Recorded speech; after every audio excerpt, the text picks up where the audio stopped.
आप सभी लोगों का मेरे YouTube चैनल पर स्वागत है। आपने अब तक हमारे चैनल को सब्सक्राइब नहीं किया, प्लीज़ सब्सक्राइब करें, लाइक करें और शेयर करना ना भूलें।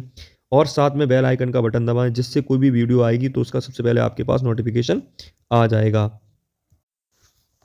तो हम देखते हैं पहला प्रश्न। पहला प्रश्न क्या कह रहा है वो देखते हैं। किन का उच्चारण तालु से होता है, ये बात पूछी गई है। तो ए पा वर्ग का, बी टा वर्ग का, सी ई स च वर्ग का, डी श श ह हा वर्ग इनके होते हैं। बताइए, जल्दी से बताइए। तो इसका सही आंसर है ऑप्शन नंबर सी। कौन सा है बच्चों? ऑप्शन नंबर सी इसका सही आंसर है। कौन सा सही है? Option number C. ये सारे के सारे तालु से बोले जाते हैं। अगर हम पा वर्ग की बात करें तो ये पा वर्ग जो होता है वो आपके होस्ट से बोला जाता है। अगर हम टा वर्ग की बात करें तो टा वर्ग मूर्धा के द्वारा बोला जाता है। और सा ये तीनों सा और हा इनको हम अंतस्थ ऊष्म व्यंजन के नाम से जानते हैं। अगर हम अंतस्थ व्यंजनों की बात करें तो य, र, ल और व होते हैं। ठीक है, अगला प्रश्न देखते हैं। प्रश्न नंबर 2 क्या कहता है? तो प्रश्न नंबर 2 है मुकुल। शब्द है मुकुल, किसका समानार्थी है? ए कमल का, बी मीन का, सी कनक का, डी कली का। तो इसका सही आंसर है डी कली का। अगर हम इस पर विस्तृत चर्चा करते हैं तो क्या है देखते हैं। अगर मुकुल के अन्य समानार्थी शब्द देखें तो कोपल, कलिका, जालक, कोरक, ताम्रपल्लव। अगर हम कमल के समानार्थी शब्द देखें अरविंद, उत्पल, ताम्रस, नलिन, राजीव, सरसिज, सरोज, अंबुज, अवज। ठीक है।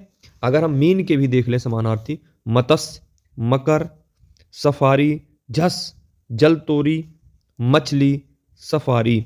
ये और भी अन्य शब्द हैं किसके? मछली के समानार्थी। अगर हम बात करें नाव, शब्द है कौन सा आपका? नाव। तो नाव को आपको बताना है कि नाव का समानार्थी शब्द नहीं है। ये पूछा ए नौका, बी डोंगी, सी तरुड़ी और डी तरी। तो आपको सही बताना है कौन सा। तो इसका सही ऑप्शन है सी तरुड़ी नाव का समानार्थी नहीं है। बाकी ये तीनों समानार्थी शब्द हैं किसके? नाव के। अगर हम इस पर विस्तृत चर्चा देखें तो क्या है देखते हैं। अगर नभ, नभ माने होता है नौका, डोंगी, तरी, तरड़ी, जलयान। अगर हम तरुड़ी की बात करें तो युवती कहते हैं, युवती को कहते हैं यौवनवती, इसको ही कहते हैं। तरुड़ी को रमड़ी भी कह सकते हैं, नव युवती भी कह सकते हैं, प्रमदा कह सकते हैं, वयस्का कह सकते हैं। इनके ये सही है। अगर हम बात करें प्रश्न नंबर 4 की, हाथी का समानार्थी शब्द नहीं है। ई हस्त, बी कर, सी दंती और डी हस्ती। तो कौन सा नहीं है जल्दी बताइए। इसका ऑप्शन सही है ए हस्त। हस्त हाथ का होता है न कि हाथी का। देख लेते हैं इसके और भी समानार्थी शब्द हाथी के। दंती, नाग, फील, मतंग, वारड़, सुंडी, सारंग, हस्ती, इव और करी। अगर हाथ की बात करें तो हस्त, कर, पाणी ये हाथ के समानार्थी हैं। प्रश्न नंबर 5 देखते हैं। ऊर्ध्व, ऊर्ध्व का विलोम बताओ। अध है, अंत, पुष्ट, क्षणिक। बताइए जल्दी से बताइए। तो इसका सही आंसर है अध है। ऊर्ध्व का क्या होता है? अध है। अंत, अंत का हो गया विलोम। अगर आपसे पूछे तो क्या बताओगे आप? आधे। अंत का क्या हो जाएगा विलोम बच्चों? आधे हो जाएगा। अगर आपसे कोई क्षणिक का पूछे तो इसका विलोम हो जाएगा शाश्वत। क्या हो जाएगा बच्चों? शाश्वत। ठीक है, आगे देखते हैं। प्रश्न नंबर 6 क्या कह रहा है? हमारा भावी जीवन निस्संदेह उज्जवल होगा। मैं रेखांकित शब्द का विलोम बताइए। आपको पूछा है तो इसका भावी जो शब्द है इसका विलोम आपको बताना है। पूर्व, बी अतीत, सी भविष्य, डी वर्तमान। बताइए। तो इसका क्या हो जाएगा? अतीत हो जाएगा। क्या होगा? भावी अतीत। अगर हम पूर्व की बात करें, भाई हमारा भावी जीवन मतलब आगे वाले जीवन की बात कर रहे हैं। अतीत माने होता है पीछे। ठीक है। अगर हम पूर्व का विलोम करें तो पश्चिम हो जाएगा, भविष्य का भूत हो जाएगा। ठीक है, अगले प्रश्न की तरफ देखते हैं। कृपण का विरोधार्थी शब्द चुनिए। ए तंग दिल, बी उदार, सी कंजूस, डी उधार। आप बताइए जल्दी से इसका कौन सा सही है। तो इसका बी ऑप्शन सही है, उदार।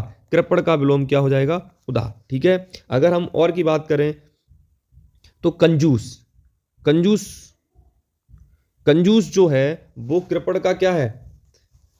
कंजूस है कृपण का तद्भव शब्द है। क्या है? तद्भव शब्द है। ये यूपी एसआई 2017 में पूछा गया था। अगर कृपण का अगर हम देखें तो कृपण का जो तद्भव शब्द हो जाएगा वो क्या हो जाएगा? कंजूस हो जाएगा। लेकिन अगर ब्रह्म शब्द आपसे पूछा जाए तो उदार हो जाएगा। ठीक है, क्या हो जाएगा? उदार। प्रश्न नंबर 8,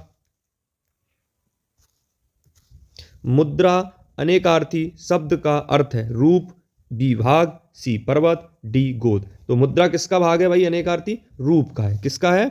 रूप। अगर हम भाग की बात करें तो भाग के और भी अनेकार्थी शब्द क्या हो जाएंगे आपका? हिस्सा, या भाग माने विभाजन भी होता है। ये यूपी पुलिस 2019 में पूछा गया प्रश्न है। अगर मुद्रा के और भी शब्दों की बात करें, अगर अनेकार्थी शब्दों की बात करें तो कौन कौन से हैं वो आप एक बार देख लें। मैं बता दे रहा हूँ ऐसी, सिक्का, अंगूठी, है ना, छापा, क्या है? छापा, चिन्ह, आकृति, है ना, ये सब क्या है? ये मुद्रा के अनेकार्थी शब्द है। ठीक है, आगे चलते हैं। प्रश्न नंबर 9। प्रश्न नंबर 9 कह रहा है उपकार को मानने वाला वाक्यांश के लिए एक शब्द बताओ। आपको क्या बताना है? एक शब्द बताना है। तो ए कृतज्ञ, बी कृतघ्न, सी परोपकारी, डी धर्मज्ञ। तो इसका जो सही आंसर है वो है कृतज्ञ। उपकार के मानने वाले को हम कृतज्ञ कहते हैं। ठीक है, क्या कहते हैं? कृतज्ञ कहते हैं। और इसके अन्य भी देख लेते हैं क्या है।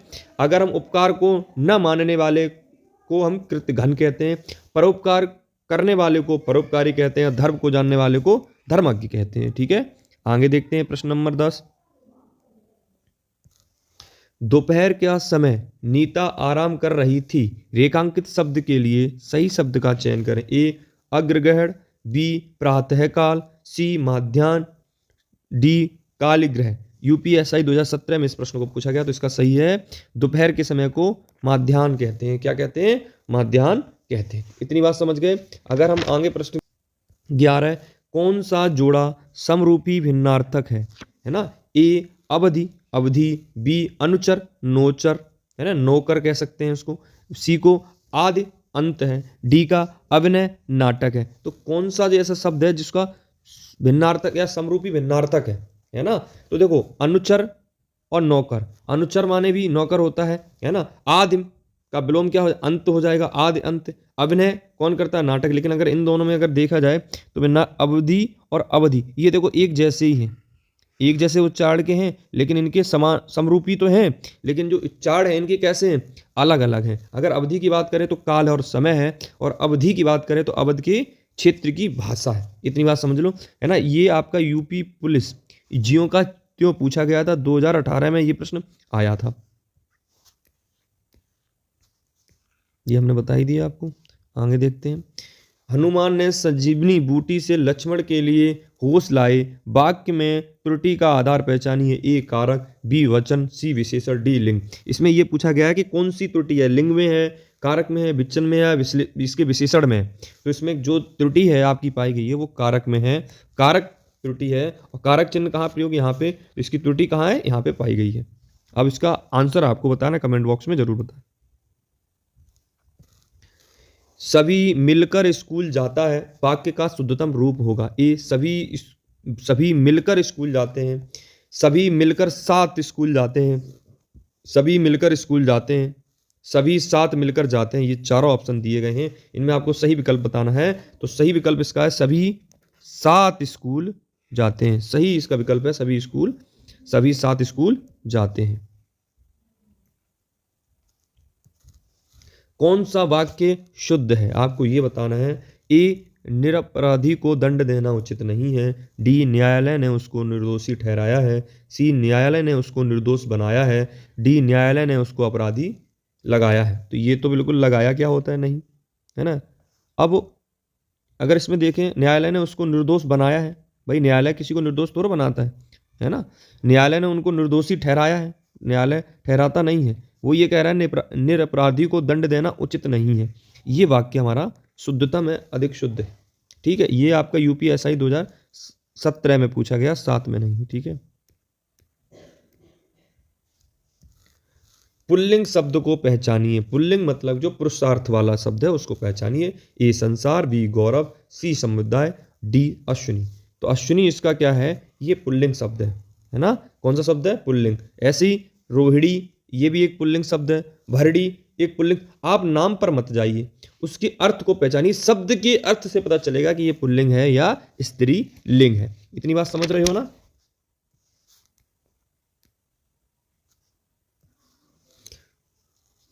भवानी शब्द का पुल्लिंग शब्द है, ये भवानी लिखा है, इसका पुल्लिंग शब्द बताना है। तो भवानी का जो पुल्लिंग शब्द होता है वो भव होता है। क्या होता है? भव होता है ना। क्या होता है बच्चों? भव होता है। अगर हम बात करें किसकी, भगवती के, तो भगवती का जो पुल्लिंग शब्द होता है वो क्या होता है? भगवान होता है। क्या होता है? भगवान होता है। यूपीएसआई 2017 में पूछा गया है। अब इसमें प्रश्न बहुत इंटरेस्टेड है कि टिड्डी शब्द का बहुवचन आपको बताना है। ए टिड्डी दल, बी टिड्डी गढ़, सी टिड्डी वर्ग, डी टिड्डी जन। तो इसमें देखो कुछ शब्द जोड़ा गया है जिससे वो बहुवचन बन गया। तो टिड्डियों का गढ़ तो होता नहीं, ना वर्ग होता है, ना जन होता है। टिड्डियों का क्या होता है? दल होता है ना। क्या होता है? दल। तो इसका कौन सा इसका बहुवचन है टिड्डी का? टिड्डी दल। ये सही है इसका। ऐसे कुछ शब्द जोड़कर बहुवचन बना दिए जा सकते हैं किसी भी में, जैसे प्राण, दाम, लोग, है ना, दर्शन, आंसू, ओट आदि जो ये शब्द हैं ये हमेशा क्या रहते हैं? बहुवचन के रूप में ही प्रयोग होते हैं। हमेशा बहुवचन के रूप में प्रयोग होते हैं। प्रश्न नंबर 18, सर्वदा एक वचन रहने वाले शब्द कौन से? जी हमेशा एक वचन के रूप में ही प्रयोग होते हैं सर्वदा। ए उस, बी जनता, सी वधु, डी पिता। इनमें कौन सा ऐसा है जो एक वचन? तो जनता शब्द ऐसा है जो हमेशा सर्वदा एक वचन में प्रयोग होता है।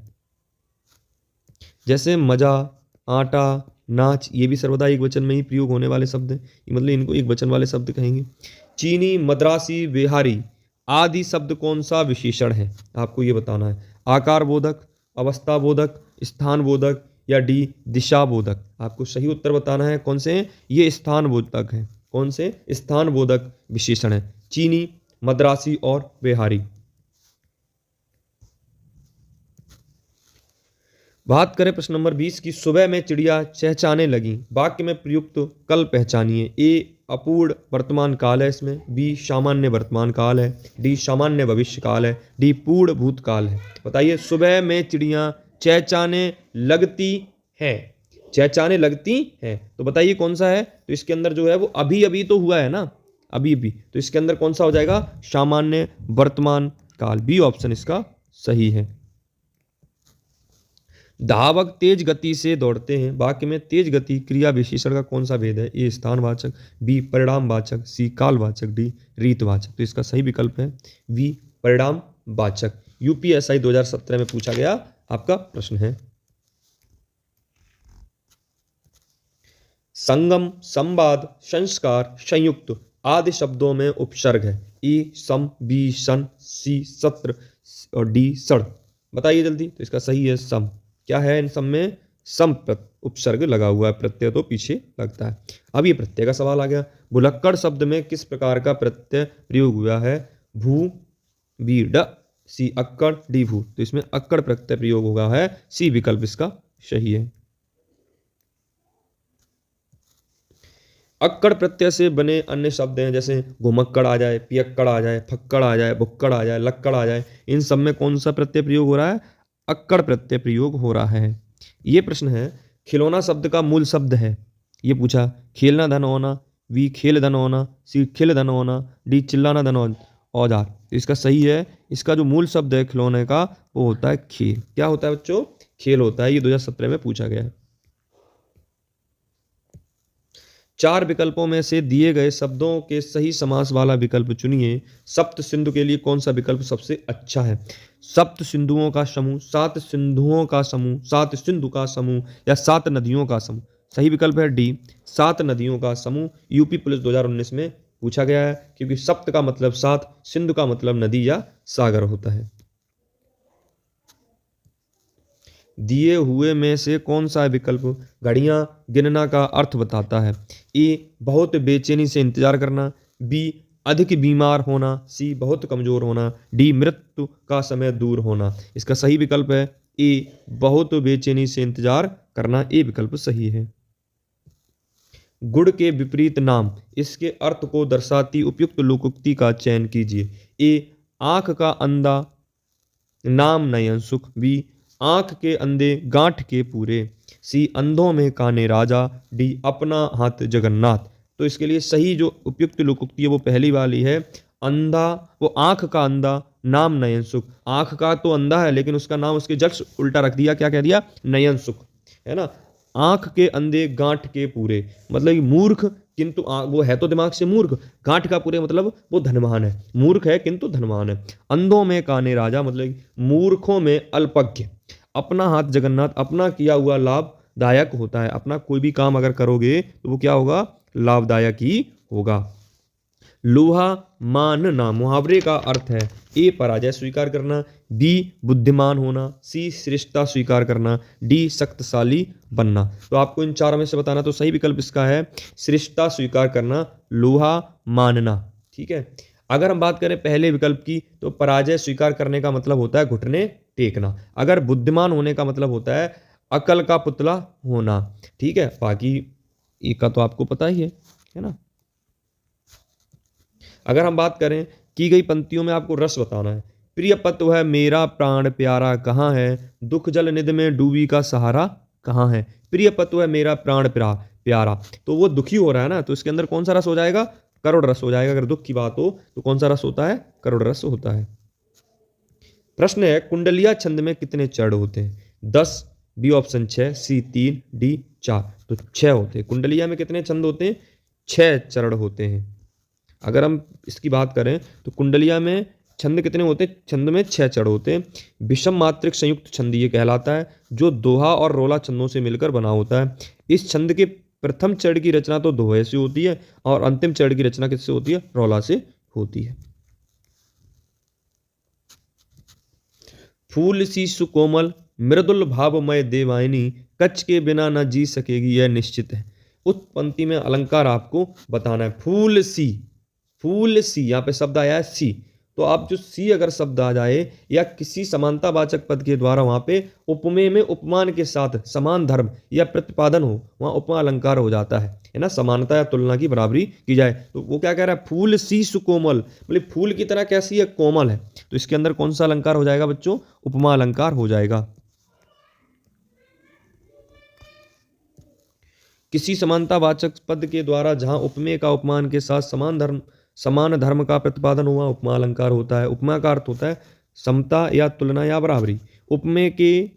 उपमा जो होती है उनकी 4 बातें आवश्यक हैं, उपमेय, उपमान, समानवाचक पद, समान धर्म। और अगर वो भी नहीं आप याद कर पा रहे हैं तो ये वाले बोधक शब्द याद कर लो, ज्यों, सम, सा, सी, तुल्य, नाई, जैसा। अगर ये शब्द आ जाए तो आप ये मान लो उपमा अलंकार होगा। हमने ये नहीं कहा कि 100% होगा, पर अधिकतर होगा। ठीक है, इसका आंसर यह जीवन क्या निर्जर, इस वाक्य में प्रयुक्त अलंकार बताइए। ए उत्प्रेक्षा, बी अतिशोक्ति, सी रूपक, डी व्यतिरिक्त। उत्सुक्ति तो है नहीं, बहुत बड़ी बात तो कही नहीं गई है ना, इसमें अतिशोक्ति तो हो ही नहीं सकती। अगर हम यह जीवन क्या निर्जर अर्थात जीवन झरने के समान है, निरंतर प्रभावित होने वाला। जीवन क्या होता है, निरंतर चल रहता है, ये किसके समान है, निर्जर के समान है। तो इसके अंदर क्या हो जाएगा, रूपक अलंकार हो जाएगा। क्या है बच्चा, रूपक अलंकार है। अतीत के चलचित्र रेखा चित्र है, ये किसकी रचना है। ए महादेवी वर्मा, बी अयोध्या सिंह उपाध्याय, सी सियाराम शरण गुप्त, डी निराला जी। तो अतीत के जो चलचित्र नामक रचना है वो किसके द्वारा लिखी गई है, तो वो महादेवी वर्मा के द्वारा रचित है।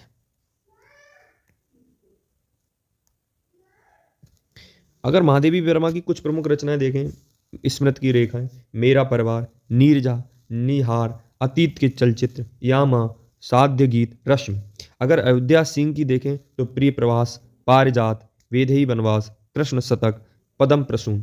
और भी देखते हैं किनकी, सियाराम शरण जी की रचना देखें तो सियाराम शरण की हैं नुकुल, दैनिक, उन्मुक्त, विषाद, बापू। अगर निराला जी की देखें तो अनामिका, गीतिका, कुकुरमुत्ता, अडिमा, अर्चना, जूही की कली, सरोज और स्मृति। ये निराला जी की प्रमुख रचना है, सूर्यकांत त्रिपाठी निराला जी की। अगर हम जयद्रथ वध किसकी रचना है, ए जयशंकर प्रसाद, बी निराला जी, सी मैथिली शरणगुप्त, डी पंत जी। बताइए जल्दी से बताइए, जयद्रथ वध किसकी रचना है, तो मैथिली शरणगुप्त जी की रचना है। कुछ जयशंकर प्रसाद की प्रमुख रचनाएं देख लेते हैं, तो वन मिलन, अयोध्या का उद्धार, कानन कुसुम है ना, शोकोच्छ्वास है ना, ये इनकी प्रमुख रचना है जयशंकर प्रसाद जी की। अगर निराला जी की बात करें तो बेला है ना, आराधना, नए पत्ते, गीत गुंज है ना, ये है ना, परिमल, शांध्य काकली। अगर पंत जी की सुमित्रानंद पंत जी की कौन, उच्छ्वास, ग्रंथि, ग्राम्य, लोकायत्न, अतिमा, उत्तरा, ये इनकी पंत जी की रचना है। अगर बात करें मृगनयनी जो उपन्यास है उसकी रचना किसने की है? मैथिली शरण गुप्त जी ने, प्रेमचंद्र जी ने, जैनेन्द्र जी ने या वृंदावन लाल वर्मा जी ने? तो इसकी जो रचना की है वृंदावन लाल वर्मा जी ने की है, किसकी? मृगनयनी की। अगर इनकी कुछ अन्य उपन्यास भी देख लें वृंदावन लाल वर्मा जी का, झांसी की रानी, विराट की पद्मिनी, कचनार, महारानी दुर्गावती, रामगढ़ की रानी, टूटे कांटे। अगर उपाधि इनको इनको एक उपाधि भी मिली थी किस नाम से? सर वाल्टर स्कॉट के नाम से भी इनको उपाधि मिली। किनको किनको मिली थी? वृंदावन लाल वर्मा जी को। न भूतो न भविष्यत नामक उपन्यास के लेखक कौन है? ए कुंवर नारायण, बी राम दशरथ मिश्र, सी नरेंद्र मेहता, डी नरेंद्र कोहली। तो सही आंसर है नरेंद्र कोहली जी। इनको न भूतो न भविष्यत 2012 में उपन्यास के लिए व्यास सम्मान से सम्मानित किया गया था। किनको? नरेंद्र कोहली जी को। अगर हम बात करें पत्र, तो पत्र शब्द का अर्थ नहीं है, ये बात पूछी गई। ए पत्ता, बी क्या है आपका? पंख, सी क्या है? चिट्ठी, डी क्या है? लेखक। तो सही विकल्प बताना है। तो लेख जो शब्द है, लेखक नहीं सॉरी, लेख जो शब्द है वो पत्र का अर्थ नहीं बताता। पत्र के अर्थ क्या क्या होते हैं? पत्ता भी होता है, चिट्ठी भी होती है, चिट्ठी जिसे बोलते हैं, पंख भी होता है, धातु का पत्तर भी होता है और समाचार पत्र भी होता है। अगला प्रश्न, मामा का बहुवचन बताइए। ए मामा वर्ग, बी मामागढ़, सी मामा, डी मामा लोग। बताइए जल्दी से बताइए। इसका जो सही है वो कौन सा है? मामा। मामा का बहुवचन मामा ही होता है, मामा का एक वचन भी मामा ही होता है। जैसे मामा है, नाना है, योद्धा है, इनके सबके एक वचन बहुवचन यही होते हैं, जो कुछ भी यही कहलाते हैं।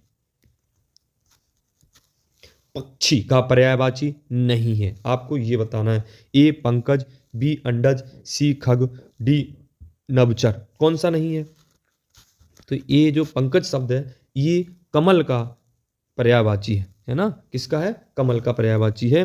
बाकी ये तीनों पक्षी के पर्यायवाची हैं। इसके और भी पर्यायवाची पक्षी के क्या होते हैं? बेहंग और परिंदा भी इसकी अन्य पर्यायवाची हैं।